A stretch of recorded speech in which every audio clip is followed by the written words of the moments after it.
ṣé lóòótọ́ ni pé ilé ẹjọ́ ní kí wọ́n fi Simon Ekpa ránṣẹ́ sí orílẹ̀-èdè wa Nàìjíríà? Kalẹ̀ Gòmẹ́rọ̀sì, agbẹjọ́rò fún Simon Ekpa, olórí fún ikọ̀ tó ń pè fún òmìnira orílẹ̀-èdè Indigenous People of Biafra Ipob tó wà ní ọgbà ẹ̀wọ̀n ní orílẹ̀-èdè Finland, ó mà ti sọ̀rọ̀ lórí ìròyìn kan tó ní wọ́n fẹ́ fi oníbàárà rẹ̀ ṣọwọ́ sí orílẹ̀-èdè wa Nàìjíríà láti wá kojú ẹ̀sùn rẹ̀. Bẹ́ẹ̀ bá gbàgbé, nígbà tí ọwọ́ tẹ Ekpa, ọ̀gá iléeṣẹ́ ológun lórílẹ̀-èdè wa Nàìjíríà, ó ní ìjọba máa ń gbé ìgbésẹ̀ láti rí wípé wọ́n máa fi Ekpa ránṣẹ́ wá sí orílẹ̀-èdè wa Nàìjíríà láti wá kojú ẹ̀sùn tó wà níwájú rẹ̀. Ní oṣù kọkànlá ọdún 2024, iléeṣẹ́ ìròyìn abẹ́lé mà kéde pé ilé ẹjọ́ Paijati ó ní kí wọ́n lọ fi Ekpa sí àhámọ́ o, tó sì jẹ́ pé látìgbà náà ni olóṣèlú lanti municipal ó ti ń gba atẹ́gùn ní ọgbà ẹ̀wọ̀n.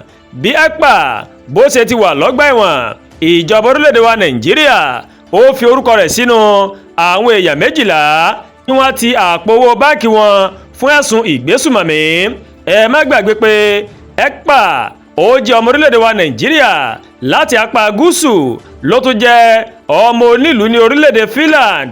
Agbẹjọ́rò rẹ̀ ó ní ọ̀sẹ̀ tó kọjá nínú oṣù kẹfà ni Ekpa yóò máa fojú balẹ̀ ẹjọ́ o. Kalẹ̀ Gòmẹ́rọ̀sì ó ní ẹjọ́ Ekpa ó sì wà ní ìdádúró báyìí tí òun kò sì ní ìròyìn kankan nípa pé wọn yóò gbé Ekpa wá sí orílẹ̀-èdè wa Nàìjíríà.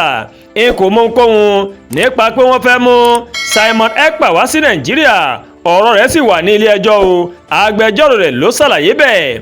Gòmẹ́rọ̀sì ní òtítọ́ ni pé àwọn ti gba ìwé láti ọwọ́ ilé ẹjọ́, ṣùgbọ́n àwọn sì ń yẹ̀wò lọ́wọ́ o. Ó ní Ekpa yóò farahàn ní ilé ẹjọ́ ní oṣù kẹfà ọdún 2025. Bákan náà, ó ní Paijat Ameni ó mà sọ wípé àwọn kò tí ì ka ẹ̀sùn kankan sí ẹsẹ̀ Ekpa, tí àwọn sì ní ó di oṣù karùn-ún láti ka ẹ̀sùn sí ẹsẹ̀ Ekpa. Ṣáájú ní ìjọba àpapọ̀ kéde pé adarí ẹgbẹ́ Ipob tó ń jà fún òmìnira orílẹ̀-èdè Biafra, Simon Ekpa àtàwọn 16 míì wọ́n ń ṣàtìlẹ́yìn owó fáwọn agbésùmọ̀mí ní Nàìjíríà.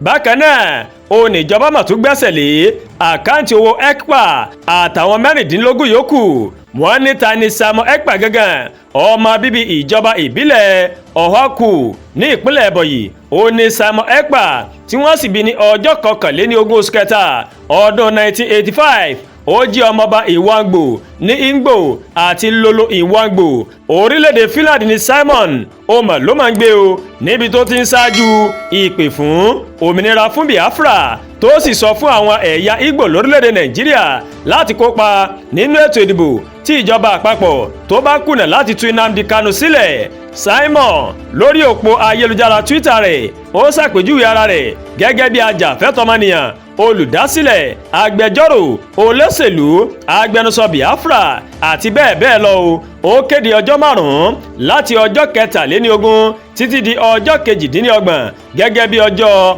kónílé-ó-gbélé rẹ̀, tó sì di dárúkèrúdò sílẹ̀ ní apá gúúsù ìlà oòrùn Nàìjíríà. Àdúràgbà Olúwatóyìn ló kàròyìn sí létí o, láti kàn ní Eyayorubaworldtv. Bẹ́ẹ̀ ṣe ń wò wá, ẹ máa bá wa like, ẹ máa share, ẹ máa comment. Ẹ má tún gbàgbé o láti bá wa subscribe sórí YouTube channel wa, kẹ́ wá bá tẹ notification bell láti máa mọ àwọn ètò alọ́kòjọ̀kan tó bá ti gorí ìkànnì yìí. Ẹ ṣé pọ̀ tẹ́ ń wò wá o. Àkú àtàárọ̀, Ọlọ́run ọba rèé yóò dégbìyànjú aládé o.